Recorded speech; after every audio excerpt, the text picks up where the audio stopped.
Հունվարի 19-ին հայտարարվեց, որ վարչապետ Նիկոլ Փաշինյանը չի մասնակցի Դավոսի տնտեսական ֆորումին, բայց երեկ երեկոյան պարզ դարձավ, որ նա մեկնել է Դավոս համաշխարհային տնտեսական ֆորումի շրջանակում ԱՄՆ նախագահ Դոնալդ Թրամփի հրավերով որպես հիմնադիր անդամ մասնակցելու Խաղաղության խորհրդի կանոնադրության ստորագրման հանդիսավոր արարողությանը։ Հայաստանի համար այս հրավերը անակնկալ էր կամ արդյոք Դավոսի համաժողովին մասնակցությունը կարևոր էր միայն կանոնադրությունը ստորագրելու իմաստով։ Տեղեկություն ունեք, թե ինչով է պայմանավորված այս փոփոխությունը եւ եւս մեկ հարց էլ, արդյոք առողջապահության հանձնաժողովի նախագահ Հռիփսիմե Հունանյանը վարչության հորդորով է որոշել, որ թողնում է պաշտոնը եւ չմասնակցել ընտրություններին 26-ի խորհրդարանական։ Շնորհակալ եմ։ Դավոսի հետ կապված մեզ համար սա կարևոր միջոցառում է, բազմիցս մասնակցել ենք եւ ելի ենք մասնակցելու, վարչապետի օրակարգով է պայմանավորված, թե նա ինչ միջոցառումների կմասնակցի կամ չի մասնակցի, հաշվի առնելով այդ օրակարգում տեղ գտած այլ միջոցառումները եւ դրանց կարեւորությունը։ Ինչ վերաբերվում է Տիկին Հունանյանի վերաբերյալ հարցին, Տիկին Հունանյանը որոշում է կայացրել եւ մենք հարգում ենք իր որոշումը եւ խնդրում ենք ձեզ էլ բոլորին էլ հարգել Տիկին Հունանյանի այդ որոշումը։ Եթե կարճ լրացումա, կարճելի։ Մի հարց էլ ազատության գործընկերներից են խնդրել տալ, եթե դեմ չեք ուղիղ մեջ բերեմ իրենց հարցը։ Տիկին Ղազարյան, ձեզ են հարցնում, ինչ որ կասկած ունեք, որ մայրաթոռը եկեղեցիներն այլ անձանց է հանձնելու, որ նման օրենք եք գրել, օրինակներ բերեք ձեր կասկածը հիմնավորող մեջբերման ավարտը։ Շնորհակալ եմ հարցի համար, մենք այդ հարցը շատ մանրամասն քննարկենք ազգային ժողովի լիագումար նիստում, հույս ունեի, որ հետևած կլինեք, բայց մի քանի պատմությամբ է հիմնավորվում այս թեման։ Նախ եկեք արձանագրենք, որ հուշարձանների պահպանությունը պետք է ամրագրվի անկախ նրանից, թե կան այդ պահին կասկածներ, թե ոչ։ Երկրորդ,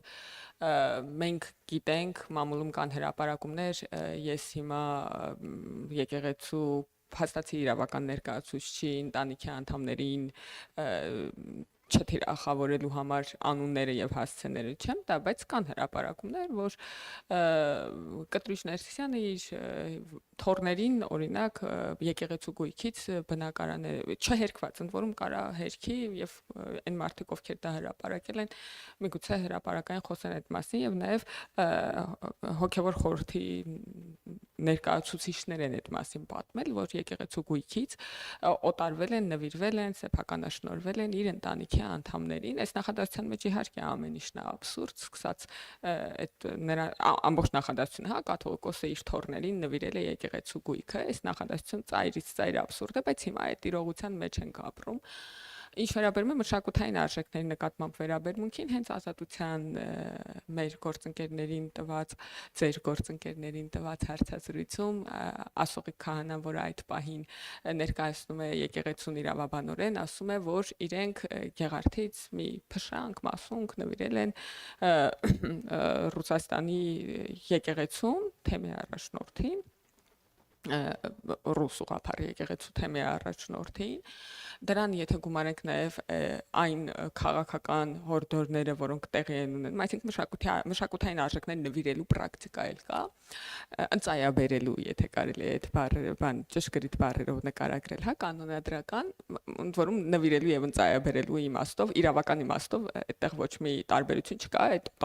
սեփականության օտարման հարց է առաջանում։ Դրան եթե գումարենք նաև այն խոսույթը վերջին 8 ամիսների, որ գեներացվում է իր քաղաքական այս պահին կաթողիկոսի պաշտոն զբաղեցնող մարդու քաղաքական համախոհների շրջանակում, այսինքն տեղափոխել մայրաթոռի նստավայրը եւ Ռուսաստանից կառավարել, որևէ կերպ չի կարող բացառվել, ընդ որում չի միջամտել, հա, եկեղեցին, խորհուրդը, հոգևոր խորհուրդը ասի դադարեցրեք, Հայաստանն է այն վայրը, կենտրոնը հոգևոր, որտեղից մենք պետք է շարունակենք հոգևոր գործունեություն ծավալել, այսինքն ավելի թեժացրել է այդ խոսակցությունները, ոչ որևէ կերպ չի բացառվում, որ օրինակ մեկ այլ հոգևոր թեմի ներկայացուցիչի ծննդյան կապակցությամբ կարող են օտարվել եկեղեցու գույքերը, ընդ որում ես չեմ ասում, որ ինքը կվաճառի օրինակ տաշիր գրուպին մայրաթորը։ Սա բնականաբար աբսուրդ է։ Ես ասում եմ, որ հնարավոր է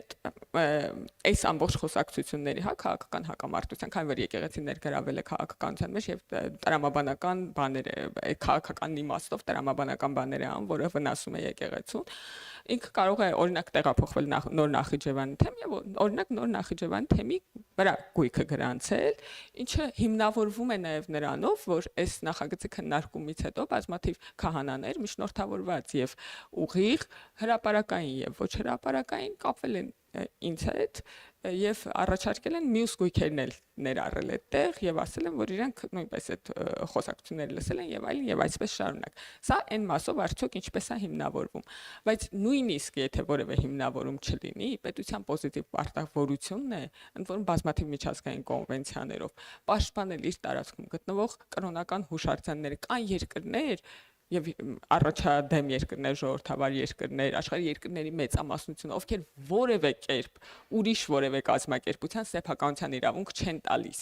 Ասենք օրինակ Հունաստանում եկեղեցիները բացի պետությունից սեփականության իրավունքով որևէ մեկին պատկանելու իրավունք չունեն։ Եվ այդպես երկրները շատ են։ Հետևաբար դա առաջադեմ միջազգային պրակտիկա է, որը մենք կարծում ենք Հայաստանն է պետքա որդեգրի։ Իհարկե հիմա ընդհանրակարգային իրավական խոչընդոտներ կան, բայց դա ավելի տրամաբանական է, որովհետև այդ եկեղեցիները պատկանում են հայ ժողովրդին, դա հայ ժողովրդի մշակութային ժառանգությունն է։